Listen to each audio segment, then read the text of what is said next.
We are so glad that you've chosen to join us today by listening to this message. We hope it blesses you and encourages you. We also pray that you understand that this is not a replacement of the local church. We hope that you find yourself in a local body of believers to be encouraged the way God has planned to knit us together in the local church. We hope you enjoy the next 30 minutes. May the Lord bless you and keep you. Awesome. Man, I'm so glad y'all are here today. What a beautiful day outside today. If you came in around 9:45, 10 o'clock, isn't it amazing out there?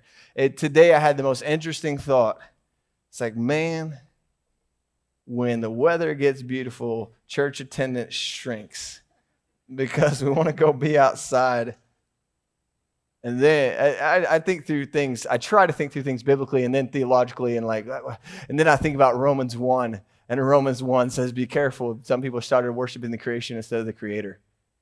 And I was like, man, a beautiful day should drive me to church because I want to worship the creator who made that day. I also don't find it horribly wrong that a beautiful day drives you to be out there and enjoy God's creation in it. I think they're both amazing. But it says also in Romans, it says to whoever eats, to whoever sleeps, whoever drinks, do all to the glory of God. So if you skip church because it's a beautiful day, you better do that to the glory of God and say some prayers up there and thank him for that day. Thank him for that day, right? Or if you're driven to church because I want to worship the creator of that day, also good. Do that to the glory of God also, because no one position is more holy than the other. It's about a heart condition, right? So, man, that was off script. All right, thanks for joining us. We're in the Gospel of John today. The narrative continues, right? We're in this story. We're in this narrative. He went from saying like every single word that Jesus said over 4 chapters, and it was basically like one day. Now we're going through stuff as a story. Pulled back the author of our gospel, the Gospel of John, the Apostle John authored it. He's now 1,000-mile view, and today is like a TMZ special. There's like betrayal and backstabbing and lying and like all this like crazy drama, and people are like, I don't know that guy. You know, it's like real drama TV today from how it's described. There are multiple plot twists and characters in it. There's an ex-high priest and a current high priest, but the ex-high priest, they call the current high priest because people are mad about why he is a high priest. A lot of historical context I read this week. So if you're like, I've been in the Gospels, I've read the crucifixion story and stuff, I want you to know there's so much more in there. Why did they first take him to the high priest's father-in-law? Well, because he was the high priest until the Roman dictators decided, we don't like you being the high priest anymore. And they removed him and put a son-in-law in there. But according to the Jews, it was supposed to be a lifetime appointment. So the Jews were like sticking it to the man by taking it to the ex-high priest first because they thought he should have been the high priest. All right, a lot of backstory. There's so much in the scriptures. If you're not diving in, I want to encourage you. Like, there's a lot in there to learn, and it's pretty cool. Normally, my only fellow friend with discussing such things, and we both get excited, is Elliot, our children's church pastor. And that guy, we Bible nerd together. Anytime we have lunch together, there's like so many Bible dad jokes. It's bad. But we love it. It's fantastic. We make a lot of bad Bible dad jokes, and so we're big fans. And I spoke with him about this a few days ago, and we just went crazy for it. It was fantastic.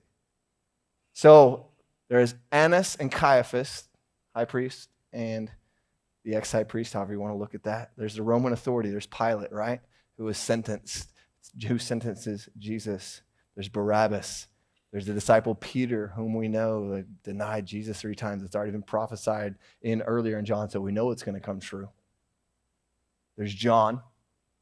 Says he's known by the high priest, and he gets in on the inside stuff somehow. I don't know what deals he worked, but he was let in the door that other people weren't let in. There's the mob. There's some mob justice in today's story. And then there's the chief priests and the officers, the guys that came with the soldiers to arrest Jesus. They play a pretty big role in today's narrative also. So I want to start off. We can't read all of it today. So much. We're covering like 50 verses today. So we're going to read portions of it, and I'm going to try to fill you in. Let's start at the top, John 18, 12 through 14. So the band of soldiers, remember last week we were in the garden, and a group of 600 soldiers and other people came and arrested Jesus. So the band of soldiers and their captain and the officers of the Jews arrested Jesus and bound him. First they led him to Annas, who was the father-in-law of Caiaphas, who was the high priest that year. It was Caiaphas who had advised the Jews that it would be expedient that one man should die for the people. Here's where we find just our first big point, and it's breathtaking how God has used everything for his purposes. Everything. Everything. Look with me in John chapter 11, 49 to 53. It's the other time we hear about Caiaphas. John 11, 49 to 53. But one of them, Caiaphas, who was high priest that year, said to them, "You know nothing at all, nor do you understand that it is better for you that one man should die for the people, not that the whole nation should perish." He did not say this as of his own accord, but being high priest that year, he prophesied that Jesus would die for the nation, and not for the nation only, but also to gather into one the children of God who are scattered abroad. Now hear this. So from that day on, they made plans to put him to death. Like when you're reading this, you're like, oh man, Caiaphas is right. It's way better that one man die for the whole nation, and he's going to bring in the Jews. This is great. And then they were like, so we should kill him. It's like that was something that just really caught me. Like, what? You're prophesying this is going to be good for the nation and all these things, and we could have said that. Like, we can stand back from this view and say it was so good for everyone that one man, Jesus, would die for the sins of all people. But we would not then in turn say, so let's make a plan to make that happen and make sure we kill this guy, right? It was like, that's not how that was supposed to go down, and that just really tripped me up because here's the deal. He knew the truth, but he didn't know how to respond to it. Caiaphas knew the truth accidentally. He spoke it. He's like, you guys know nothing. It'd be way better that one man should die for the nation than the whole nation to die. Why was he saying that? Because Jesus was raising up this big following, and Caiaphas, the leader of the Jews, thought, oh, wait, the Romans are about to come in here and destroy our whole nation because everybody's getting so excited about Jesus. They think he's going to be this conquering king that's going to overthrow the Romans. And if we let this get out of control, the Romans are going to come in here and crush our nation again. That would be terrible. So wouldn't it be way better if we just kill Jesus and then the whole nation can be fine when Jesus can just die for us? No idea what he was saying. Yet what he was saying was absolute truth. In Matthew 22:29, Jesus is talking to some Pharisees, and they question him. And they're like, so there's this law, Old Testament Jews, if a guy marries a woman and there's no offspring to carry on his name and he dies, she's supposed to marry his brother to carry on the family name and all this stuff. We're like, well, what if that happens a bunch of times and then in heaven, who's she married to? First one, the last one was, and Jesus said this, you are wrong because you know neither the scriptures nor the power of God. That's a powerful statement to a Pharisee who has the entire Bible at that time, the Old Testament, memorized. Is it memorized? It's called the Tanakh. He has it memorized. And he's like, you don't know the scriptures because he didn't know the power of God. And so hear this. Many of us know that Jesus died in our place, but we don't grasp the significance and we don't respond. Caiaphas said, this is great. One man should die for everybody and he'll save the nation. Jesus should die for him. And then Jesus should die for everybody. That will fix this problem. He's right. That fixed our sin problem. That fixed the world's problem. Jesus died for all people. But then he didn't know how to respond to it. So he said, so let's go kill him. Many of us know the truth. We don't know what to do with the truth. We don't grasp its significance and we don't understand how to respond to it. So true of what happened here in this story. When he's saying he's way better for him to die for the nation, so let's kill him for the nation.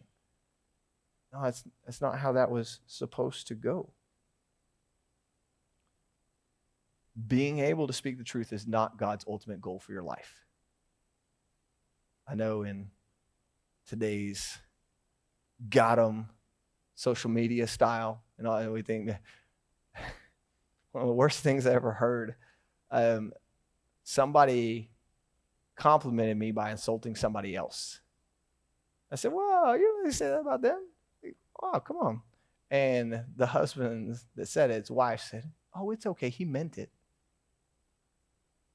I don't think that's the gauge for what should be said. It's like, call me crazy, but genuinely meaning what you said doesn't make that said thing okay.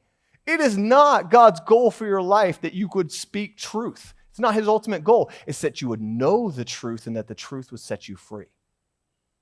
And we've studied John. Jesus said, I am the way, the truth, and the life. And that is where we find freedom in our life. When we know the truth and the truth sets us free, it's not that I can speak truth now, because Caiaphas spoke truth and he was not free.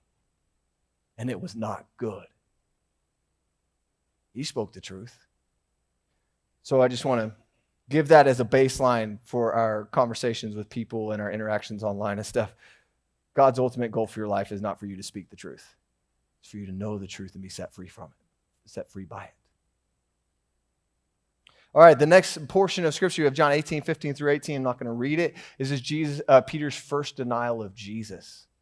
He said, I don't know that guy. And that was prophesied by Jesus in John 13, 38. He said, before this is over, you're going to deny me 3 times. And so John constantly was saying, so that the Scriptures will be fulfilled, so that the Scriptures will be fulfilled, because Jesus said it would happen. He is constantly pointing to the fact that everything Jesus said and everything the Scriptures, Old Testament predicted, it's happening. It's going to happen. That's why we have that point at the end of John, which we've looked at. Why did John write the book? He said, so that you would know that Jesus is the Christ and that in him you may find life. And so how is he trying to convince people that Jesus was the Christ? Well, everything he said would happen, happened. And everything the Old Testament said about him that would happen, happened. So that's why he puts this story about Peter in here, because it's really a minor point compared to the other Gospels for John. He's just like, and Peter denied him, and then just moves on. Look with me in John 18, 19 through 24. The high priest then questioned Jesus about his disciples and his teaching. Jesus answered him, I've spoken openly to the world. I've always taught in synagogues and in the temple where all Jews come together. I have said nothing in secret. Why do you ask me? Ask those who have heard me what I said to them. They know what I said. When he had said these things, one of the officers standing by struck Jesus with his hand, saying, is that how you answer the high priest? Jesus answered him, if what I said is wrong, bear witness about the wrong. But if what I said is right, why do you strike me? Annas then sent him bound to Caiaphas, the high priest. There is no shady side of Jesus. Everybody we get to know, when we start to love, we kind of hold back a little bit because we know that one thing's going to happen and I'm going to be backstabbed, or I'm going to find out a history about, I'm going to learn about a divorce I didn't know, or an extra kid, or whatever those things are. And we're always concerned, like, what if I really know somebody and they really know me? Because I have a shady side, and I don't really want that to be true, somebody to really know me. So we project that onto Jesus a lot, and we don't want him to really know us. Like, you have a choice in that, but we still think we have some control over that, so we don't talk to Jesus about certain things. It's like, good one. You got him now. It's like, we do recognize that whole omnipotent, omnipresent bit, right? He knows all things, is in all places. Yeah. So there is no shady side of Jesus. You can explicitly trust him and explicitly speak to him. That's why when they're like, what have you been saying? What have you been doing? It's like, ask everyone, literally everyone. I said it and did it in front of all of them. I mean, he's on trial. They're like talking about putting him to death. And he's like, I got nothing to hide. Ask everyone that's been with me. They'll tell you. I want you to know that about Jesus. He is more trustworthy, more honest, more righteous, more honorable, more true, more faithful than anyone you'll ever know. That's important to know when we're thinking about divulging the deepest, darkest parts of our soul to someone. There is no shady side of Jesus. There is no part that's going to get you. Oh, I didn't see that one coming. Not there. It's powerful to me when I read this. John 18, 25 through 27, Peter now denies Jesus a second and third time, and the prophecy is fulfilled. And John just breezes right past it. We'll revisit Peter in a month or two at the end when Jesus is resurrected, and he goes and talks to Peter about this denial. And that's when John really focuses on it as an author. So right now we're going to go ahead and be true to how he wrote it and not focus on that part right now, because all he says was he denied him and just moves on in the story. We'll gather back to that in a month or two. Let's read John 18, 28 to 40. It's his trial before Pilate. Then they led Jesus from the house of Caiaphas to the governor's headquarters. It was early morning. They themselves did not enter the governor's headquarters so that they would not be defiled, but could eat the Passover. I just want to stop right there. So this whole section is about the trial by Pilate. And this part is another part that just gets me, and I just see humanity in it. So they're like, all right, Caiaphas prophesied somebody should die for the whole nation. Jesus is a good choice. Therefore, let's kill him. Okay, well, wrong response to the truth. We saw that. It's a bad response to the truth. And then they're so self-righteous when it comes time to put the man on trial. They're planning on killing, which in their terms would be murdering. That's their goal. They're like, ooh, if we step foot in this Roman's house right now, we won't have time for purification to eat the Passover meal, so we'll be out here. Let us know how it goes.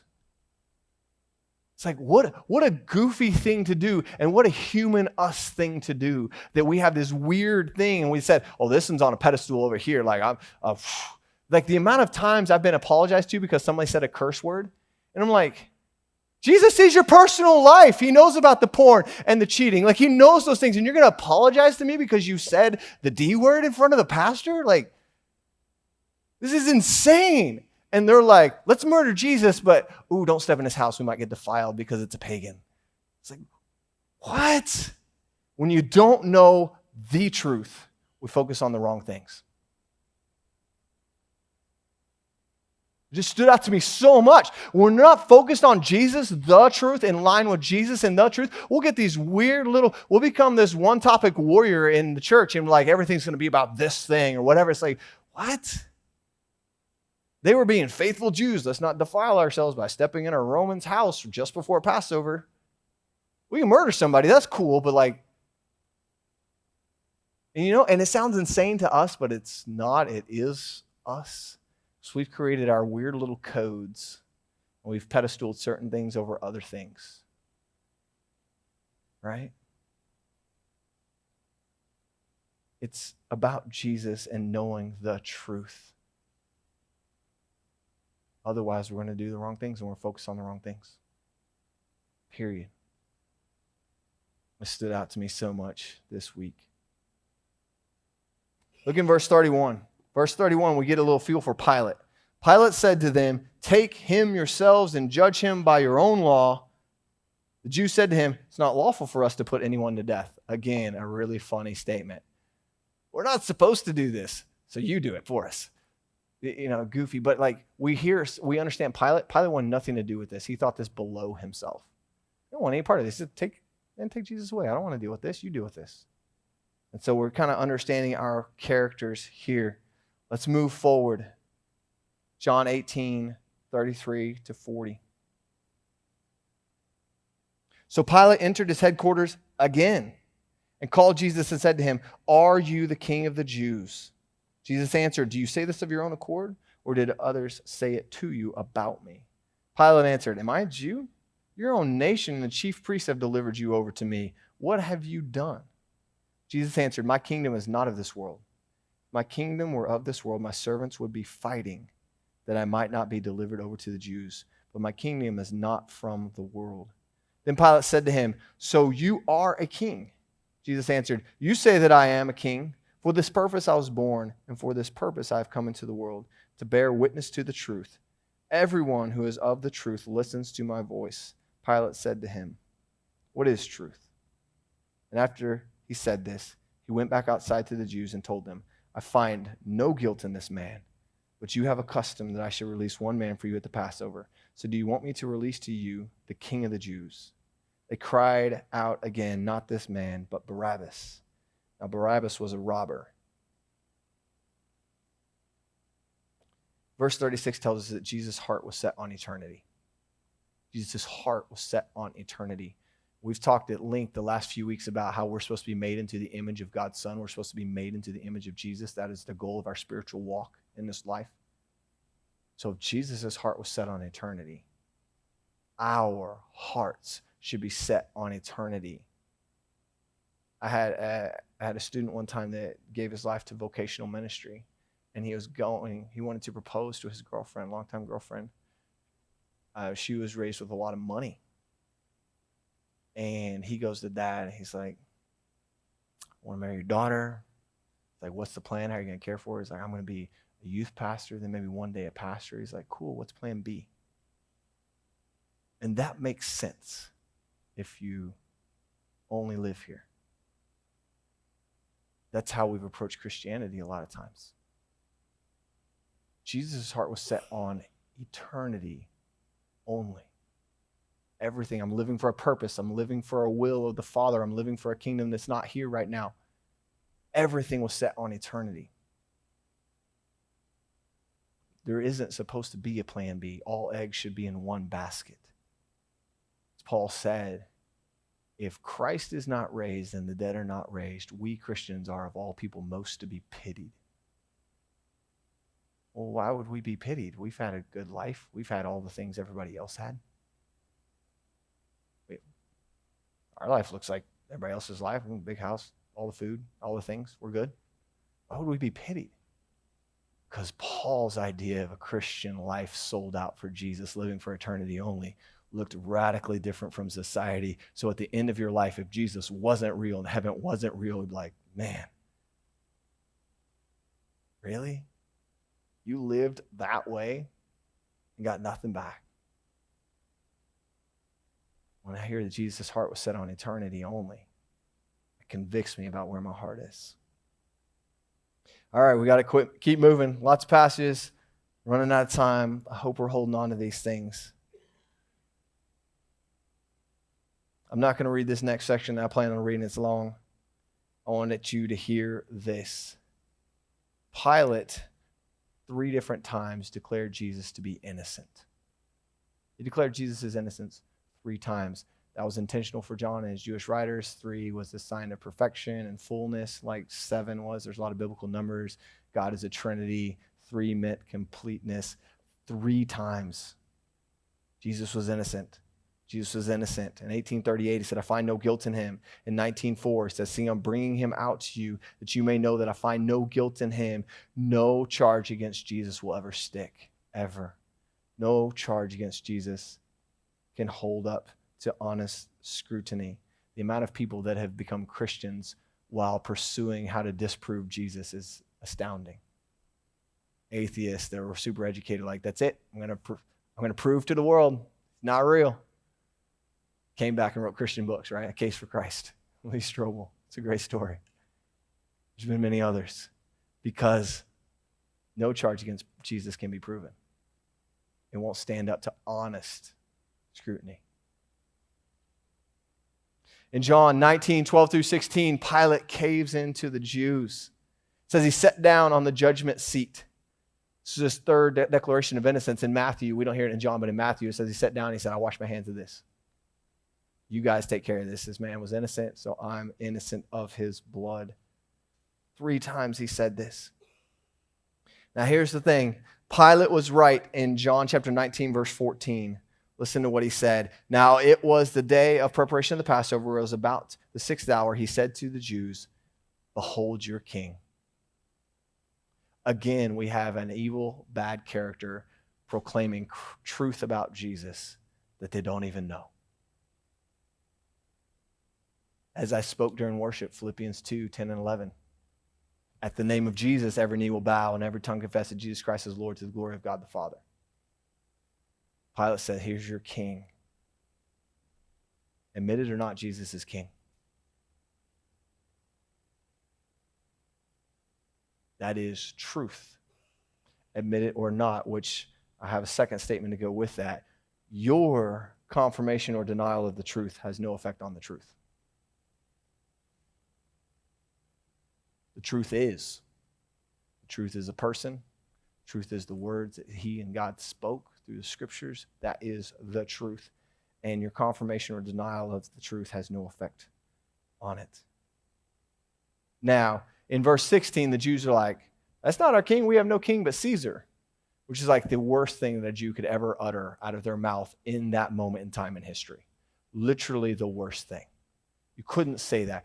God was supposed to be their king. They were supposed to have Jewish kings set up. In 1 Samuel, the Jews are like, give us a king, give us a king, give us a king. And Samuel's like heartbroken because Samuel had been their judge and kind of leading the nation. And God says, don't worry, they haven't rejected you, they've rejected me. So the Jews have this history of rejecting their own king. God was their king. And he told Samuel, don't worry, they're not rejecting you as the judge and leader of their nation. They're rejecting me as their king. And now we have Jesus again. And Pilate rightfully says, here's your king. And they said, no, he's not our king. We don't have a king, but Caesar. Caesar's our king. To close, I want to draw our attention to one very specific character. There's one guy that's mentioned in all four Gospels, and it's kind of weird because not even all the disciples get in all four Gospels. Joseph, his dad, doesn't get in all four Gospels. There's a lot of people that don't get in all four Gospels. One surprising character does. Barabbas. He makes it into all four. Pilate clearly wanted Jesus to go free. You read the full account through all the Gospels, he's like, he tried to have nothing to do with him. He tried to get himself out of it. He's like, guys, this guy is innocent. And so what do I know about Barabbas based on that? So Pilate's like trying his best to get out of this. He wants to be innocent of this man's blood. In another gospel, it said his wife was having dreams, being spiritually attacked, that's the Son of God. She's like, don't do this. That's the Son of God. Don't do this. I was told in a dream. And Pilate's doing everything he can to get out. So who is the person he's going to pick from prison when he says, would you rather get this guy than Jesus? If he's like desperately trying to get out of it. He's picking the worst. He's like, you're kind of bad. Ooh, that guy. He is the worst. He picked Barabbas saying, there's no way they'll pick him, right? Like there is no chance they'll pick Barabbas. I want to explain something really fast to you. I'm trying to close it up here. Theological terms, Old Testament, New Testament, there's things called a type and an antitype. The type was the first version of it in the Old Testament. And then the antitype was the fulfillment of it in the New Testament. Here are some examples. Adam was a type. He was representative of all humanity. And it says Jesus was the second Adam. Adam took the whole human race into sin. Jesus took the whole human race out of sin. That was a type and an antitype. There was the Garden of Eden, and then there's heaven. The Garden of Eden was a type of a beautiful place where you had fellowship with God, Adam and Eve, before sin. And the antitype was heaven.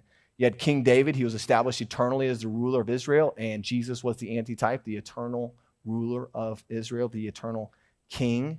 We have the type of the sacrificial lamb that was given for sins in the Old Testament, and the antitype that was Jesus.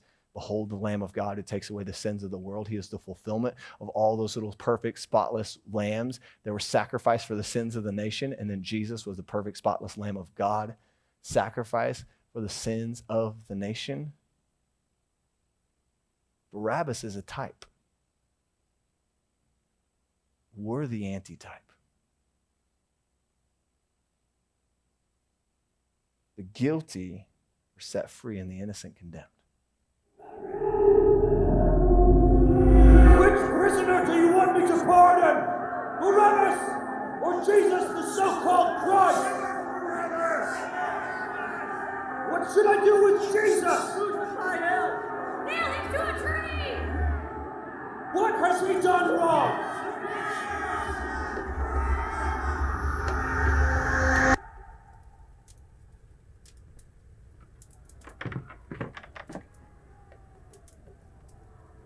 They're crucifying him.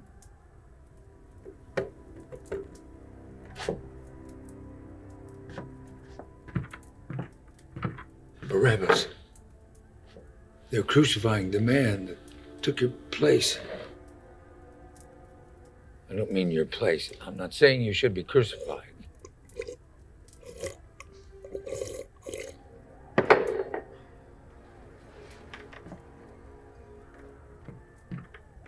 Our cells are next to each other.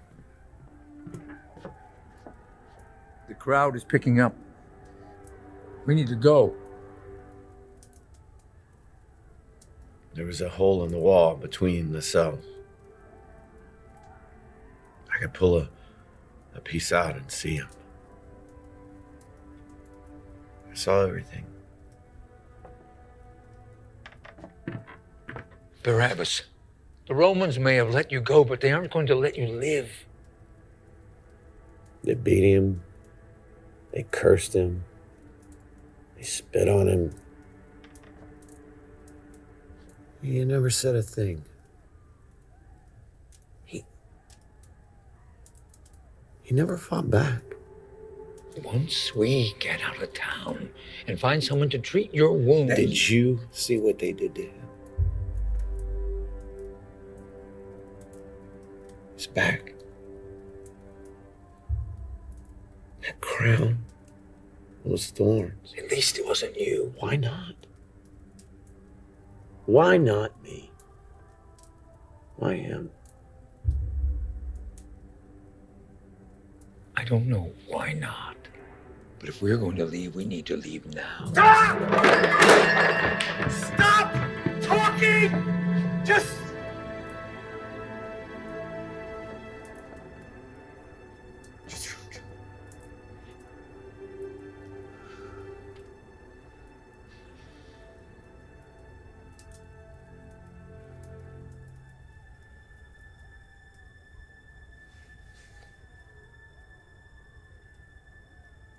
You're right.